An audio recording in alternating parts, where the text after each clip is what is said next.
आपको बताना चाहती हूँ कि एक प्रेमी था जिसके अंदर इस रूहानी दौलत को पाने की बड़ी तीव्र इच्छा थी। वो इसी तलाश में घूमता रहता था कि एक दिन कोई ऐसा महात्मा मिले जो जीते जी परमात्मा का दर्शन इसी मनुष्य मंदिर में मुझे करा दे और मेरा जन्म सफल हो जाए।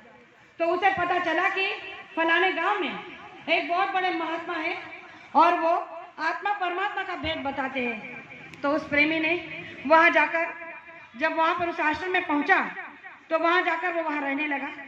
महात्मा जी से मिला नहीं, लेकिन वहां पे जो प्रेमी थे उन प्रेमियों से उन्होंने जो वार्तालाप किया तो उसे पता चला कि जब महात्मा की मौज होती है तो यहाँ पर नाम का दान मिलता है, रूहानी दौलत मिलती है और इसके लिए आपको यहाँ रुकना होगा।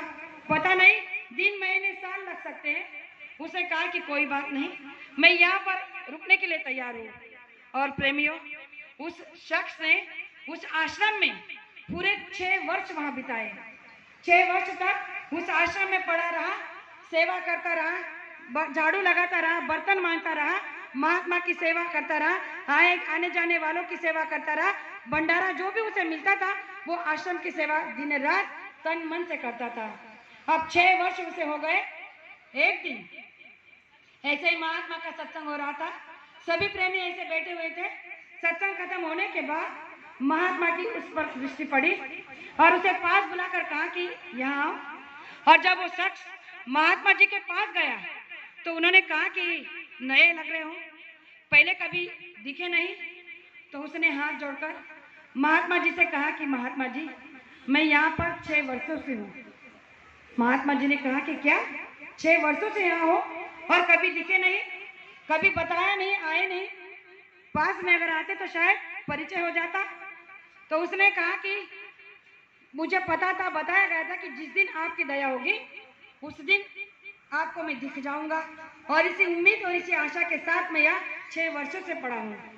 तो महात्मा जी ने कहा कि अच्छी बात है, लेकिन यहाँ रुकने का कोई तो वजह होगी जो तुमने संसार को छोड़ दिया, बाल बच्चों को छोड़ दिया, परिवार को छोड़ दिया और 6 वर्षों से यहाँ पर पड़े हो, ऐसी कौन सी जरूरत है तुम्हारी। तो उस प्रेमी ने कहा कि मुझे आपसे आत्मधन चाहिए और उस आत्मधन को पाकर मैं जीवात्मा का साक्षात्कार करना चाहता हूँ, इसलिए उस रूहानी दौलत को लेने के लिए आपके यहाँ रुका हूँ और मुझे पता है कि वो रूहानी दौलत आप बांटते हो। तो महात्मा जी ने जब उसके अंदर ये विवेक, ये विरह देखा तो उन्हें लगा कि अरे 6 वर्षों से मेरे आश्रम में है लेकिन कभी सामने नहीं आया, लगता है कि इसके अंदर में बड़ा विवेक जाग गया है और इस रूहानी दौलत को पाने की जो लालसा इसके अंदर में है तो इसे दे देना उचित है, लेकिन इसकी परीक्षा लेना भी तो जरूरी है। तो उस महात्मा जी ने कहा कि कोई बात नहीं, अगर तुम वो रूहानी दौलत पाना चाहते हो तो मेरा एक छोटा सा काम कर दो। उसने कहा कि जी हुजूर, आप जो भी कहेंगे मैं उस कार्य को करने के लिए तैयार हूँ। तब उस महात्मा जी ने एक लकड़े का छोटा सा संदूक, एक पेटी उसके हाथ में दी और उससे कहा कि नदी के उस पार में मेरा एक मुरीद रहता है और उस मुरीद के पास तुम्हें ले जाना है और ये संदूक जो पेटी है उसको देकर आना है, बस इतना सा काम करना है। और जब उसने वो संदूक को अपने हाथ में लिया, जाने लगा तो महात्मा जी ने कहा कि अरे अरे रुको, तुमने बात को पूरी तरह से सुना नहीं। बात यह है कि जब इस संदूक को ले जाते हुए आप वहां नदी को पार करते हुए जाओगे तो रास्ते में इस संदूक को खोलकर मत देखना। क्या कहा कि रास्ते में इस संदूक को खोलकर मत देखना, बस इतना का काम तुम्हें करना है, फिर वहां से आने के बाद तुम्हें तुम्हारी रूहानी दौलत मिल जाएगी। अब जैसे संदूक उसने हाथ में पकड़ा, वहां से निकला, रास्ते में जा रहा है तो मन और आत्मा की लड़ाई। मन तो त्रिलोकी का नाम, मतलब उसका जो राज्य यहाँ पर चल रहा है उसी के बलबूते पर हमें नचाता है। तो मन की लड़ाई शुरू हो गई। मन कहने लगा कि अरे तुम्हें महात्मा जी ने कहा कि संदूक को खोलना नहीं, ऐसा ही संदूक में है क्या, एक बार खोल कर देख ले। एक बार खोल कर देखकर पता तो लगेगा कि ऐसा ही संदूक में क्या है जो तुझे देखने के लिए मना किया है। जैसे मन ने कहा तो आत्मा ने कहा कि नहीं, अगर आदेश मिला है कि इसे रास्ते में खोलकर देखना नहीं तो नहीं देखना है। ऐसे ही मन और आत्मा की लड़ाई में चलते हुए वो नदी किनारे पहुंचा। नदी किनारे पहुंचकर देखा तो उस किनारे जाने के लिए नाव की जरूरत थी और नाव अभी तक आई नहीं थी। तो फिर मन ने एक बार नाव खेला और कहने लगा कि अरे अभी भी तेरे पास समय बचा है और नाव आने में कुछ समय है, एक बार इस संदूक को खोलकर देख तो ले कि आखिर में इसमें है क्या। वैसे भी यहाँ पर देखने वाला तुझे है कौन। तो इस बार मन जीत गया और उसने उस संदूक को खोलकर देख लिया। जैसे ही संदूक को खोला तो उसमें से एक चूहा निकलकर भाग गया। अब ये सोचने लगा कि अरे कैसे महात्मा जी है, इतना नाम बड़ा सुना था और इनकी ख्याति बड़ी थी, इनकी महिमा बड़ी थी और इस संदूक में एक चूहे के अलावा कुछ था भी नहीं, लेकिन मुझे आदेश दे दिया कि इसे बीच रास्ते में खोलकर देखना नहीं। तो उसका मन में जो था वो गुबार निकल गया। अब वो संदूक को बंद करके जो है नदी पार करके उस मुरीद के पास चला गया जहाँ पर वो अपनी झोपड़ी में साधना कर रहा था। ये गया, प्रणाम किया, उसने अपनी साधना को तोड़ा और कहा कि आप कौन हो। तो उसने कहा कि मुझे महात्मा जी ने आपके पास ये संदूक देने के लिए भेजा है। तो जैसे उसने उस संदूक को लिया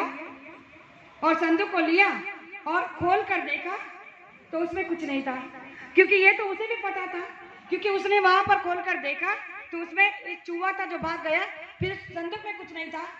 लेकिन उस शिष्य ने, उस मुरीद ने जब उस संदूक को खोला तो वहां पर कुछ नहीं था। इसने भी देखा कि इसने वहां पर उसने कुछ नहीं रखा। उसने संदूक को खोल कर देखा, फिर बंद कर दिया और फिर उसके हाथ में देते हुए कहा कि इसे ले जाकर महात्मा जी को वापस कर दो। अब ये शिष्य जो था ये सोचने लगा कि दोनों ही पागल लगते हैं, एक ने कुछ रखा नहीं चूहे के अलावा और देखने से मना किया, इसने देखकर कुछ दिया नहीं, खाली संदूक लौटा दिया। अब दोनों की समस्या को अपने मन में हावी होकर वो चल रहा था। उस पार से इस पार आया, इस पार आकर जब महात्मा के पास गया और उस संदूक को उनके पास दिया और महात्मा जी ने जब संदूक को खोला तो उसमें से एक पर्ची निकली, एक चिट्ठी निकली। अब ये देखते हुए हैरान हो गया और मन में सोचने लगा कि इसमें इन्होंने चिट्ठी लिखी नहीं थी, उसने भी इसमें चिट्ठी रखी नहीं थी, फिर ये चिट्ठी बीच में आई कहाँ से। अब उसके मन में जिज्ञासा हो गई कि ऐसा इस चिट्ठी में होगा क्या और ये आई कैसे।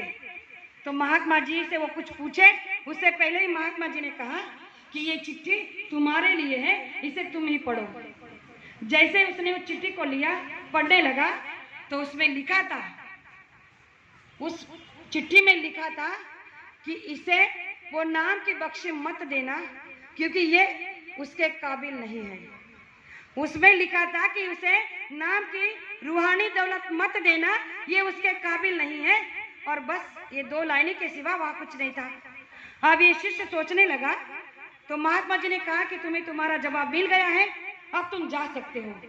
तो उस शिष्य को बड़ा मतलब अंदर से बड़ा घृणा हुई, क्रोध आने लगा, कहने लगा कि अरे आप कैसे महात्मा हो, आपने आपके बारे में बड़ा सुना था और 6 वर्षों से आपके आश्रम में पढ़ा हूँ, आपने एक काम दिया उसे कर दिया और फिर भी आप कह रहे हो कि मुझे ये नाम की बख्शी नहीं मिलेगी, ऐसा क्यों, ऐसा क्या गुनाह है मेरा। तब उस महात्मा जी ने कहा कि तुमने जो पढ़ा शायद समझा नहीं। अरे तुम्हें एक छोटी सी बात बताई गई थी कि बीच में इस को कर देखा नहीं, लेकिन तुमने इसे कर देखा, इसका मतलब यही हुआ कि अभी भी तुम्हारा मन तुम पर हावी है और जब तक तुम मन जीत ये साधना नहीं कर सकते, साधक नहीं बन सकते, तब तक तुम सच्चे समृद्ध महात्मा के शिष्य नहीं बन सकते, सच्चे सुरमा नहीं बन सकते। 6 वर्ष यहाँ रह ले तो क्या बड़ा काम कर दिया। अरे यहाँ पर रहकर तुमने किया ही क्या है, आत्मा के लिए, अपने शरीर के लिए किया है, आत्मा के लिए कुछ नहीं किया। अगर आत्मा के लिए कुछ किया होता तो ये छोटी सी बात समझ में आ जाती। और जो बात मैंने तुमसे कही थी कि बीच रास्ते में चलते हुए इस संदूक को खोलकर देखना नहीं, इसका मतलब अभी भी तुम्हारे मन के मुताबिक चल रहे हो, आत्मा के मुताबिक नहीं। और जिस दिन ये मन पर काबू करना सीख जाओगे उस दिन तुम्हें ये रूहानी दौलत मिल जाएगी। और वो प्रेमी वहां से रोता हुआ अपने घर को चले गया। प्रेमियों, ये संदेश मैं आज आपको इसलिए देना चाहती हूँ कि यही हम सब की गति भी है।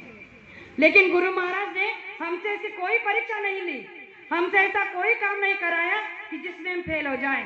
हमारे बुरे से बुरे जटिल कर्मों को देखा, हमारे बुरे से बुरे कार्य को देखता हुआ गुरु महाराज ने पास बुलाया, उन सभी कर्मों को खारिज कर नाम का दान दिया। और क्या कहा? केवल एक छोटा सा काम, एक छोटा सा शब्द कि इस कलयुग की सच्ची भक्ति है गुरु आदेश का पालन। जो गुरु आदेश का पालन कर लेगा वो इस कलयुग का सच्चा सुरमा, सच्चा भक्त कहलाएगा। अपने छाती पर हाथ रखकर आज हम कहें और अपने आप से पूछें कि हम क्या गुरु महाराज के आदेश का पालन कर रहे हैं? बिल्कुल नहीं। अगर गुरु महाराज के आदेश का पालन कर रहे होते तो मन में शंकाओं का बवंडर नहीं लेकर बैठते। गुरु महाराज कौन है, कहाँ है, कैसे है, क्यों चले गए, कब आएंगे, इन सब प्रश्नों का उत्तर हमारे ही पास में है।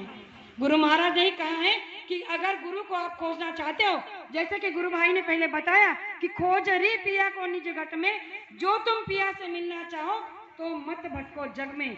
आज हम ये उच्च कोटि की साधना पाने के बाद भी केवल जग में भटक रहे हैं। जग में भटकने के कारण ही हमारी भक्ति आज अधूरी है। इसीलिए मैं सभी से इतना ही कहना चाहूंगी कि आज के इस मुक्ति जीवन के महापर्व पर आज गुरु महाराज से ये नेक संकल्प करें कि हमारा जो मानव तन हमें मनुष्य शरीर इस कलयुग में मिला है,